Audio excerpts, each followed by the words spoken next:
cours dans 3 académies. Je leur parle souvent du Moyen-Âge, parce que c'est une époque qui, malheureusement, est toujours considérée comme noire, alors que la guitare vient d'un instrument qu'on jouait au Moyen-Âge, c'est le luth arabe. Je m'étais dit, tiens, lors d'une audition de classe, on va expliquer aux gens qu'est-ce qu'un luth, etc.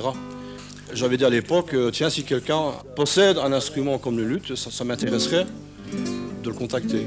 Alors Jero était là. Et c'est comme ça qu'on a fait connaissance. Il m'a dit, tiens, pourquoi tu aimes ça? Je dis, ben oui, moi j'aime bien tout ce qui est Renaissance, Moyen-Âge. Et de là, comme lui était chanteur et moi guitariste classique, on a commencé à mettre un petit répertoire au point. Et c'est comme ça qu'on a commencé à jouer ensemble. Et on a commencé à jouer un peu partout, dans des châteaux, dans des festivités. Et puis petit à petit, on a reculé le répertoire. Et alors sont venus s'ajouter les autres membres par après. C'est comme ça que le groupe des Ménestrels de Mourdine est né. Pas de moustique dans la guitare, c'est moyen. Ça c'est parce que tu plies mal ta main gauche. Hein. Même passage encore. Sol, fa, mi, ré, fa, ré, mi, do, ré. Ça c'est mieux encore. Et en arrivant ici en Belgique, avec Jero et Freddy, on a commencé à faire de la musique du Moyen-Âge. Mais avant on n'avait pas tout, donc on a commencé avec des clochettes et puis des percussions. Et un petit peu à la fois on a ajouté la citole, le canon, et voilà. Au Moyen-Âge, il n'y a pas de partitions comme on est habitué à voir aujourd'hui. Il y a seulement des textes avec des lignes mélodiques. Et c'est à partir de ces lignes mélodiques que nous, on fait notre arrangement personnel par rapport à la voix de Jero et par rapport aux instruments qu'on a. Cela, c'est une photo, notre première photo ici en Belgique. On n'a pas tous les instruments qu'on a aujourd'hui, sauf la vielle à roue. Ici, on est à Florence pour un spectacle moyenâgeux. C'est une ville magnifique, c'est notre ville d'origine. Ici, on est en concert chez le marquis de Trasny, à Courroy-le-Château. Et ici, on est dans un musée où il y avait des statues en cire. Freddy n'était pas avec nous, et alors on s'était mis à côté d'une statue qui le représentait assez bien.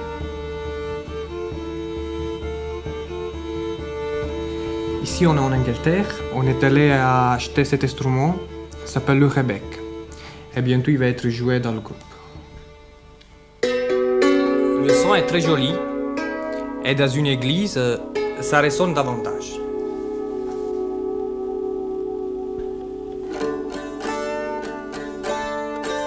Grâce aux moines, on a gardé des chants, des musiques. Entre autres, le chant grégorien. Et de là, le chant grégorien sonnait 4 branches. La musique profane, la musique savante des troubadours et la musique populaire. Puis la musique religieuse qui est restée toujours le grégorien jusqu'à un certain temps. Le troubadour, il écrivait, lui, il trouvait les mélodies, il trouvait les paroles, les textes. C'était tous des seigneurs. Puis il y avait les ménestrels et il y avait aussi les jongleurs.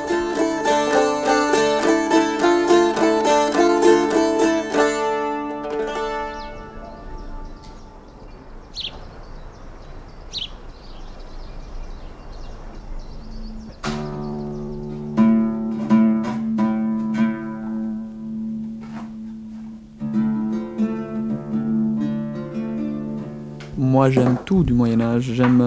J'aime tout le Moyen-Âge, le bon et le pour et le contre, le bon et le mauvais.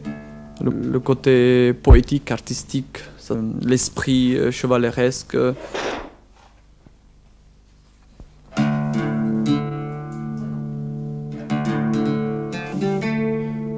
En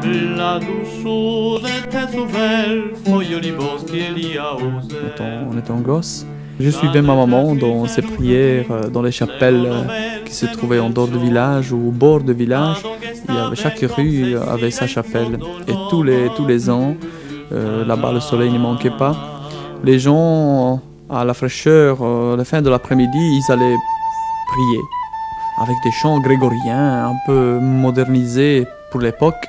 Et chaque fois, tous les jours, pendant que les autres copains, les amis, ils allaient jouer d'une façon ou de l'autre, moi je prenais la main de ma maman et j'allais écouter la messe en même temps. Je chantais avec eux, avec elle. Je trouvais ça super. Ça m'a donné le goût de continuer, de faire de la musique.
notre but du XXe siècle, c'est en fait de faire connaître l'art, la musique du Moyen Âge aux enfants de maintenant, aux jeunes qui s'intéressent un peu à cette musique.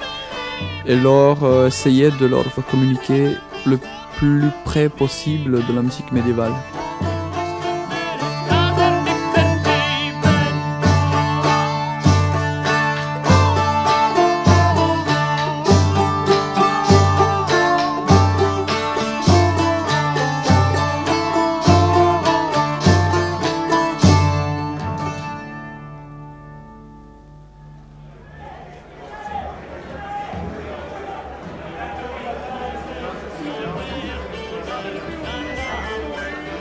Le public, quand il nous voit, il y en a même qui sont surpris. Ceux qui ne connaissent pas vraiment tout à fait le rôle des troubadours, les ménestrels et compagnie, ils sont surpris de nous voir et ils sont un peu à l'air moqueurs au départ.